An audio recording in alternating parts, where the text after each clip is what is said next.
Assalamualikum everyone, welcome back to my channel. আজকের পর্বে আপনাদেরকে তৈরি করে দেখাবো চুলায় তৈরি পারফেক্ট একটা মজাদার চিকেন শাশলিকের রেসিপি। আর আজকের এই চিকেন শাশলিকটা আমি কিন্তু খুব সহজভাবে এবং প্রয়োজনীয় সমস্ত টিপস সহকারে আপনাদেরকে তৈরি করে দেখাবো।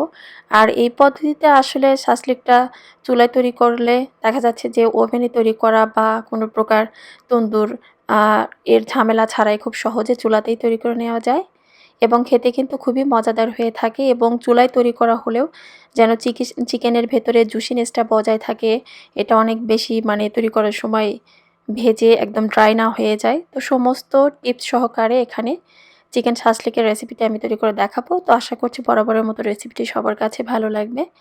তো চিকেন শাশলিকটা তৈরি করে নেওয়ার জন্য এখানে আমি 1.5 কাপের মতো মুরগির মাংস নিয়েছি। আর প্রত্যেকটা মুরগির মাংসটা কিন্তু এখানে আমি একটু টুকরো করে কেটে নিয়েছি। আর মুরগির এই পিসটা আপনারা চাইলে আপনাদের পছন্দ অনুযায়ী এর থেকে ছোট বা এর থেকে বড় টুকরো করেও কেটে নিতে পারেন। এখন কেটে নেওয়া মুরগির মাংসের ভিতরে প্রথমে দিয়ে দিচ্ছি বেকিং সোডা, তারপরে দিয়ে দিচ্ছি এখানে স্বাদ মতো কিছুটা লবণ এবং সেই সঙ্গে দিয়ে দিচ্ছি এখানে লেবুর রস। বেকিং সোডা এবং লেবুর রসটা দিলে হবে কি, যেহেতু এটা আমি চুলায় তৈরি করব, তো এতে করে দেখা যাবে মুরগির মাংসটা তাড়াতাড়ি সেদ্ধ হয়ে যাবে এবং শাশলিকটা তৈরি করার পর এর ভিতরে জুসিনেসটা বজায় থাকবে, মুরগির মাংসটা অনেক বেশি ড্রাই হয়ে যাবে না, অনেকটা সফট থাকবে। তারপর মুরগির মাংসটার সঙ্গে বেকিং সোডা, লেবুর রস এবং লবণটা ভালোভাবে একটু মেখে নিচ্ছি।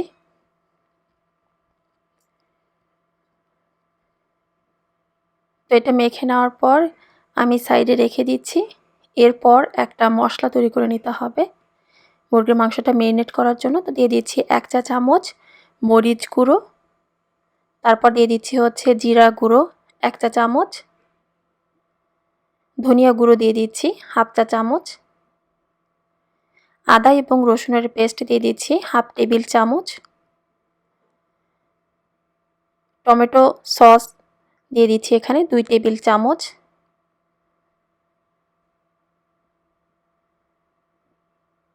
তারপর দিয়ে দিচ্ছি সয়া সস 1/2 টেবিল চামচ,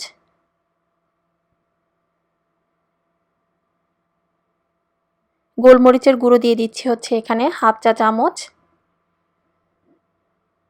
তারপরে দিয়ে দিচ্ছি তেল 1/2 টেবিল চামচ,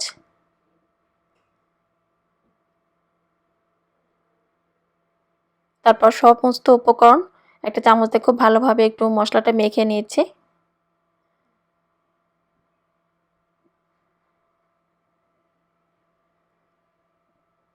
আর মশলাটা এভাবে আলাদাভাবে যদি একটু মেখে তারপর মুরগির মাংসের সঙ্গে ম্যারিনেট করা যায় তাহলে কিন্তু রেজাল্ট বেশি ভালো আসে, যেহেতু বেকিং সোডা এবং লেবুর রস, লবণ দিয়ে এটা আগে একটু ম্যারিনেট করে রেখেছিলাম, 5 মিনিট আগে এটা মুরগির মাংসটা মেখে নিয়ে তারপরে মশলাটা মেখে নিয়ে নেওয়ার পর এখন মশলার সঙ্গে মুরগির মাংসটা দিয়ে সব কিছু একত্রে খুব ভালোভাবে একটু মেখে নিচ্ছি। তো মশলাটার সঙ্গে মুরগির মাংসটা মেখে এটা চেষ্টা করবেন অ্যাটলিস্ট 30 থেকে 40 মিনিটের জন্য একটু ম্যারিনেট করে নিতে। আসলে ম্যারিনেট করে নিলে এটা টেস্ট বেশি ভালো আসে এবং দেখা যাচ্ছে মুরগির মাংসটা তাড়াতাড়ি সেদ্ধ হয়ে যায়। তো যাই হোক, এরপর শাশলিকটা তৈরি করে নেওয়ার জন্য এখানে আমি 2 রঙের বেল পেপার এবং পেঁয়াজ নিয়েছি। আর প্রত্যেকটি সবজি কিন্তু একটু টুকরো করে 4 কোনা করে একটু কেটে নিয়েছি। তো প্রথমে একটা মিক্সিং বোলের ভেতরে নিয়ে নিচ্ছি পেঁয়াজ, তারপরে এখানে নিয়ে নিচ্ছি হচ্ছে লাল রঙের বেল পেপার এবং সেই সঙ্গে নিয়ে নিব হচ্ছে সবুজ রঙের বেল পেপার। আপনারা চাইলে এখানে লাল সবুজ ছাড়া অন্য রঙের বেল পেপারও কিন্তু এখানে দিতে পারবেন। গোলমরিচের গুঁড়ো দিয়ে দিচ্ছি সামান্য পরিমাণে, 1/4 চা চামচের মতো হবে। লবণ দিয়ে দিচ্ছি স্বাদ মতো, তারপর দিয়ে দিচ্ছি সামান্য পরিমাণে লেবুর রস 1/2 চা চামচের মতো হবে।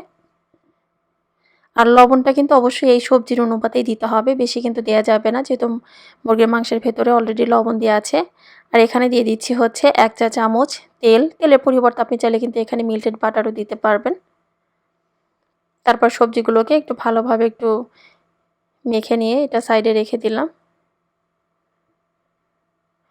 তারপর শাসলিকটা তৈরি করে নেওয়ার জন্য এই ধরনের আমি কয়েকটা কাঠের স্টিক নিয়ে নিয়েছি। যেহেতু এটা আমি চুলায় তৈরি করব, সেই জন্য কাঠের এই স্টিকগুলো যেন পুড়ে না যায়, যার কারণে শাসলিকটা তৈরি করার 10 থেকে 15 মিনিট আগে কাঠের এই স্টিকগুলোকে আমি ঠান্ডা পানিতে একটু ভিজিয়ে রেখেছিলাম। আসলে আগে যদি ঠান্ডা পানির ভেতরে কাঠের স্টিকগুলো ভিজিয়ে তারপরে যদি সেটা দিয়ে শাসলিক তৈরি করে চুলায় তৈরি করা ভেজে নেওয়া হয়, তাহলে দেখা যায় যে মানে কাঠের এই স্টিকগুলো আর পুড়ে না যায়, মানে পুড়ে যায় না। যাই হোক, এখন এক এক করে আমি শাসলিকগুলো কাঠের এই স্টিকে গেঁথে নিচ্ছি। আর এটা আমি আসলে কিভাবে গেঁথে নিয়েছি এটা টোটালি ডিপেন্ড করে, আপনারা আপনাদের পছন্দ অনুযায়ী মানে কোন রঙের বেল পেপারটা আগে দিবেন সেই হিসেবে এটা দিয়ে নেবেন। আর আমি আপনাদের বোঝার সুবিধার্থে একটা পুরোটা গেঁথে আপনাদেরকে দেখাচ্ছি। বেল পেপার, তারপরে পেঁয়াজ, এরপরে হচ্ছে মুরগির মাংস, তারপর লাল রঙের বেল পেপার, তারপরে আবারও পেঁয়াজ, মুরগির মাংস, বেল পেপার, পেঁয়াজ, এরকম করে এক এক করে দিয়ে আমি গেঁথে নিচ্ছি।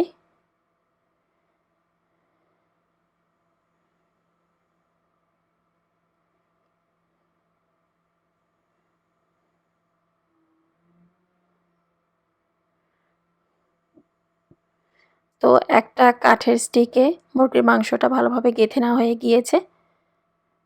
তো আপনাদের বোঝার সুবিধার্থে আমি আরও একটু মানে একটা একই রকমভাবে গেঁথে আপনাদেরকে একটু দেখিয়ে দিচ্ছি।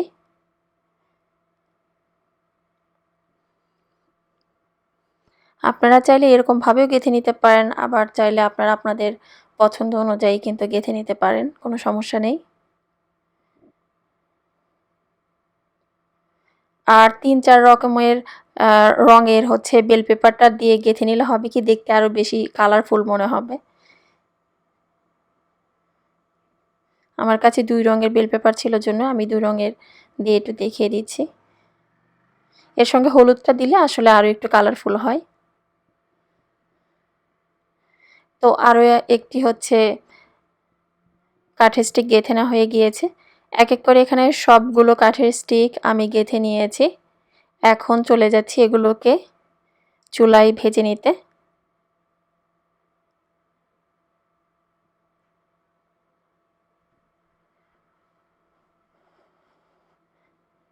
তো ভাজার জন্য হচ্ছে একটা প্যানের ভেতরে প্রথমে দিয়ে দিচ্ছি তেল। তেলের পরিবর্তে আপনি চাইলে এখানে বাটার দিয়েও কিন্তু এটা ভেজে নিতে পারবেন, কোনো সমস্যা নেই।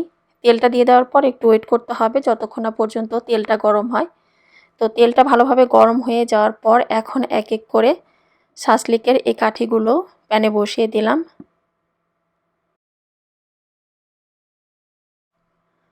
আর চেষ্টা করবেন একসঙ্গে অনেকগুলো দিয়ে না ভাজতে, কারণ গাদাগাদি করে ভেজে নিলে দেখা যায় যে মুরগির মাংসটা মানে ভাজার সময় এটা ভেঙে যায়, আর লুকটাও কিন্তু একটু অন্যরকম হয়ে যায়। আর কম করে দিয়ে একটু ভেজে নিলে দেখা যাচ্ছে যে এগুলো ভাঙারও কোনো সম্ভাবনা থাকে না, আবার লুকটাও ভালো থাকে। তো যাই হোক, একটা পাশ হয়ে যাওয়ার পর আমি একটু উল্টিয়ে দিলাম। আর চুলার আঁচটা কিন্তু মিডিয়াম থেকে বাড়ানো আছে। খুব বেশি আঁচে কিন্তু এগুলো ভাজা যাবে না, কারণ খুব বেশি আঁচে ভাজলে কিন্তু দেখা যাবে যে মুরগির মাংসটা ভালোভাবে সেদ্ধ হয়ে যাবে না। তো ঢাকনা দিয়ে ঢেকে চুলার আঁচটা মিডিয়াম থেকে সামান্য পরিমাণ কমিয়ে 6 থেকে 7 মিনিটের মতো এটা আমি ভেজে নিয়েছি। তো প্রথমে 6-7 মিনিট এটা ঢাকনা দিয়ে ঢেকে একটু ভেজে নিতে হবে। তারপরে হচ্ছে যখন বুঝবেন যে মুরগির মাংসটা সেদ্ধ হতে শুরু করেছে, মানে সেদ্ধ হয়ে গিয়েছে অনেকটা, 80% এর মতো সেদ্ধ হয়ে গিয়েছে, সেই পর্যায়ে আর ঢাকনাটা না ঢেকে একটু উল্টে পাল্টে এগুলোকে ভেজে নিতে হবে। আবার একটা বিষয় আবারও খেয়াল রাখতে হবে, সেটা হচ্ছে খুব বেশি সময় নিয়ে যদি আপনি ঢাকনা দিয়ে ঢেকে অনবরত এটা ভাজতে যান, সেক্ষেত্রে কিন্তু মানে যে সবজিগুলো আছে সবজিগুলোর কালারটা কিন্তু নষ্ট হয়ে যাবে। তো যার কারণে চুলার আঁচটার দিকে লক্ষ্য রেখে একটু সময় নিয়ে এগুলোকে ভাজতে হবে। আর যেহেতু এখানে মুরগির মাংসটা মেরিনেট করার সময় আগে থেকেই বেকিং সোডা, লেবুর রস, লবণ দিয়ে একটু মেরিনেট করে রাখা ছিল, তো যার কারণে এটা কিন্তু সেদ্ধ হতে খুব একটা সময়ও লাগবে না।